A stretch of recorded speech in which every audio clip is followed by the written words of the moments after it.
सरकारा जेखौ नायस्लाबाखै नुस्लाबाखै बे अफिसारफ्रा दथि सिडुल फरायाखै बे अफिसारफ्रा बर' गोरोबथाखौ फरायाखै बे अफिसारफ्रा दाबो बड'लेण्डनि गोहोफोरनि सोमोन्दै मोनथिया जोंनाव डिसि गोदान फैयोबा बेबो मोनथिया आरो बेखौ जोंबो बड'लेण्ड सरकार हिसाबै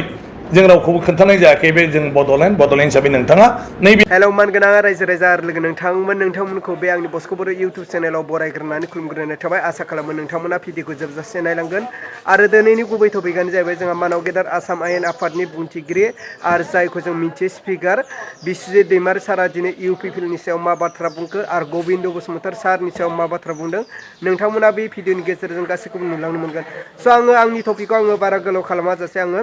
मानाव गेदेर बिस्वजित दैमारी सारनि बिबुंथिखौ आङो स्क्रिनाव होबाय स' नोंथांमोना नायग्रोबानो जाबाय बड'लेण्ड टेरिटरियेल काउन्सिला 2003 मायथाइयावनो संबिजितखौ माने संशोधन खालामनानै एमेन्डमेन्ट खालामनानै पन्चायती राज बेबस्था पन्चायत आरो रुरेल डेभेलपमेन्ट बेखौ बड'लेण्डनो होनाय जादों गोहोखौ आरो माने संबिजित हिसाबै बड'लेण्डआ बे पन्चायत आरो रुरेल डेभेलपमेन्ट जि डिपार्टमेन्ट दं बे डिपार्टमेन्टआव जायखिजाया पलिसि लानो हायो आरो बेनि जायखिजाया खामानि मावनो हायो आरो बिनि थाखाय बड'लेण्डनि बिधान सभायाव बायदिसिना माने आयेन खान्थिफोरखौ बानायनानै लानो हायो आरो बेखिनि गोहोखौ संबिजितआ होदों गतिके बड'लेण्डआ मोनसे आलादा खुंथाय दिनै बड'लेण्डनि बेलायाव आसाम सरकारनि खुनु माने आयेना बेवहाय माने मा होनो कभार जाया माने बड'लेण्डआ बेखौ बाहायनोबो हायो आरो नङाबा बड'लेण्डआ गाव आलदायैबो आयेनखौ दानानै लानो हायो आरो बड'लेण्डआ एडप्ट खालामनो हायो माने जोंहा आयेन गैथ'वा ओंखायनो आसाम सरकाराव दा जि आयेन दंथ'यो बे आयेनखौनो जोङो बड'लेण्डआव नाजावनानै बेवहाय बे अफिसारनि दारै जों बेफोरखौ मावनाय जागोन होननानै बड'लेण्डआ गाव बे आयेनखौ एडप्ट खालामनो हायो नाथाय मावनांगौनि जि गोहो बे गोहोआ बड'लेण्ड सरकारनिनो ओंखायनो बेखौ आं सोद्रोमा नालाय आंखौ डिसिआ मिटिङाव लेंहरदोंमोनखाय बे बोरै जानो होननायाव डिसिआ आंनो माने खेंफोरथिखौ होनो हायाखै ओंखायनो आंनो स्टेट गभर्नमेन्टनि माने कमिटि बा मा नटिफिकेसन दं हर होननायाव बिथाङा बेखौ हरबाय आरो स्टेट गभर्नमेन्टआ बेखौ दाना हरदोंमोनखाय आङो मानाव गेदेर जिहेतु बे डिपार्टमेन्टआ मावनाय डिसिसन गतिके बिनि सानै अथरिटिनो आं जनायनांगौ बे जाबाय नियम आरो मोनसेया जाहैबाय आं स्पिकार ओंखायनो आं स्पिकार हिसाबै चिफ मिनिस्टारनो आं प्रिन्सिपाल सेक्रेटारिनो जनायबाथ' बियो माने गाव फाइनाल अथरिटि नङा गतिके फाइनाल अथरिटिया जाहैबाय चिफ मिनिस्टार बेखायनो आङो मानाव गेदेर चिफ मिनिस्टारनो बेखौ जास्ट फोरमायहरदों जे बड'लेण्डआव माने जिथु पिएनआरडिनि दानो हरनाय बेयो एक्सुवेलि बड'लेण्डनि डिपार्टमेन्ट ट्रेन्सफार जाखानाय आरो बेखौ बड'लेण्डआ गावहानो दथि सिडुल हिसाबै गोहो दङ बे हिसाबै बड'लेण्डखौ दानो होनाया मोजां आरो बेबायदि जिथु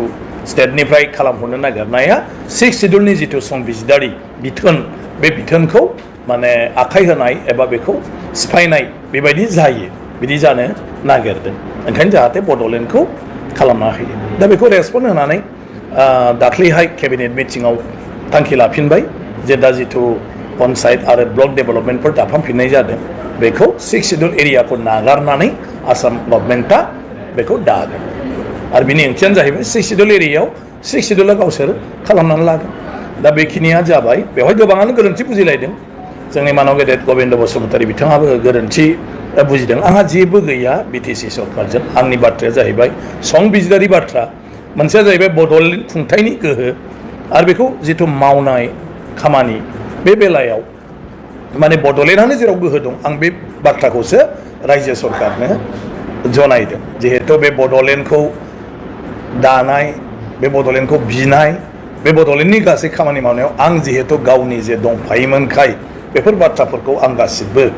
माने मोनथिजोबगौ आरो मा रायलायामोन बेफोर आंनाव गोसोआव दंजोबोखाय बे बाथ्राफोरखौ आंनो थोंजोङै बिदि नङामोन होननानै आं बेफोर बाथ्राफोरखौ बुंदों आरो माबाफोर जुदि बाथ्रा थायोबा बेवहाय जोंनाव लिरनाय दं गासिबो बड'लेण्डनि गोरोबथायाव रोखायैनो लिरनाय दं जे बड'लेण्डनो जेफोर डिपार्टमेन्ट होनाय जादों बे डिपार्टमेन्टनि सायाव बड'लेण्डआ गावहानो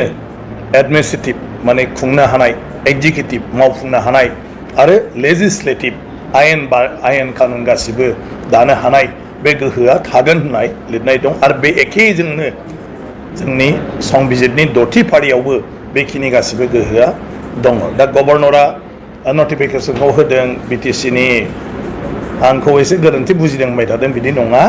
जायखिजाया सरकारा माबा मोनसे जुदि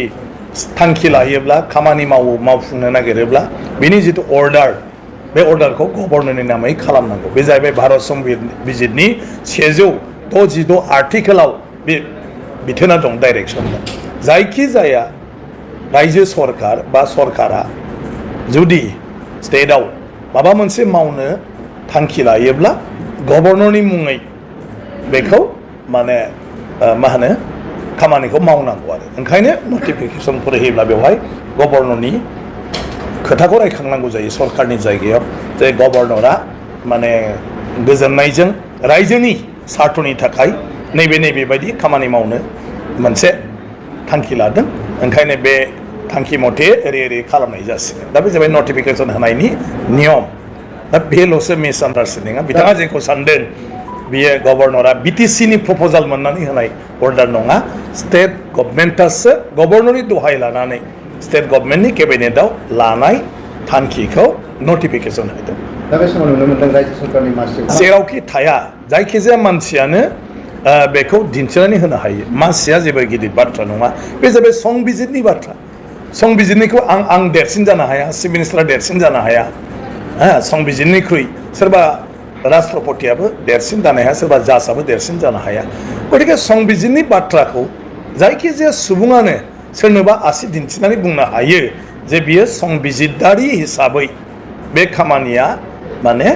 एसे माने माबा गैयै जादों इरिलिभेन्ट जादों आरो बे संबिजितनि जिथु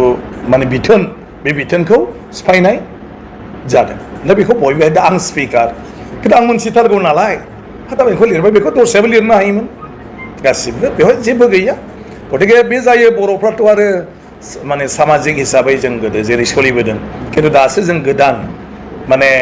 मा होनो गोदान नेमखान्थि संबिजितारि खान्थिजों जों दिनै रायजो सलायनो आवगायदों बेवबो जायफ्रा राजखान्थियाव दङ बिसोरल'सो बेखौ मोनथिदों आरो जायफ्रा मावनायनि एक्सपिरियेन्स दं बिसोरल'सो माखासे बाथ्राफोरखौ मोनथिजोबो गतिके बर'नि बेलायाव एसे बेबायदि बाथ्राफ्रा फैयो दा बुंब्लाबो आरो जालायगोन बर'फोरखौ जाम्बा होनदों माबा होनदों आंहा रावखौबो बिदि होननायनि खुनु बाथ्रा फैया आं बेखौ बुंदोंल' जों सोरखौ मा दाय होलायनो बयबो गोदान नाथाय आं जेखौ बुंदों बे जाहैबाय आंनि जिउआव बड'लेण्ड दानायनि सावरायजेननायनिफ्राय लानानै आङो दिनैसिमाव सिस्टेमाव दंबाय थाथ'यो आरो बे सिस्टेमाव दंबाय थाथ'यैखाय गोलाव सम आंनि बे हान्थिनाय लामायाव आं जेखौ मोनबोदों नुबोदों बेखौ आं खोन्थादों बयनिबो आरो सरकारनोबो दा संबिजितारि बिथिङाव सरकारा जेखौ नायस्लाबाखै नुस्लाबाखै बे अफिसारफ्रा 10थि सिडुल फरायाखै बे अफिसारफ्रा बर' गोरोबथाखौ फरायाखै बे अफिसारफ्रा दाबो बड'लेण्डनि गोहोफोरनि सोमोन्दै मोनथिया जोंनाव डिसि गोदान फैयोबा बेबो मोनथिया आरो बेखौ जोंबो बड'लेण्ड सरकार हिसाबै जों रावखौबो खोन्थानाय जायाखै बे जों बड'लेण्ड हिसाबै नोंथाङा नैबे आयेन खान्थिखौ मानिनानै सोलिनांगौ होननानै जोंबो रावखौबो बुङाखै आरो बेखायनो गेजेर गेजेर बेफोरबायदि माखासे माने गोरोन्थिफ्रा जायो नाथाय गोरोन्थिखौ सुद्रायनाया गिदिर बाथ्रा दिनै आसाम सरकारखौ साबायखर बावनांगोन जे बिथांमोना केबिनेटनि गेजेरजों गोरोन्थिखौ सुद्रायो अब्ला मानगोनां रायजो राजा लोगो नोंथांमोनाथ' खोनाखाबाय आरो नुखाबाय जोंहा मानाव गेदेर बिस्वजित दैमारी सारनि बिबुंथि स' इउपिपिनि सायाव आरो हाग्रामा महिलारिनि सायाव मा बाथ्रा बुंदों स' बिपिएफनि समावनो गोबां खामानिया मावबोजादों आरो बे बाथ्राखौ जोंहा बिस्वजित दैमारी सारानो बुंदों स' रायजो राजा आरो लोगो नोंथांमोन भिडिअखौ मोजां मोनदोंब्ला लाइक खालाम आरो चेनेलखौ मोजां मोनदोंब्ला साबस्क्राइब खालामनानै होबानो जाबाय।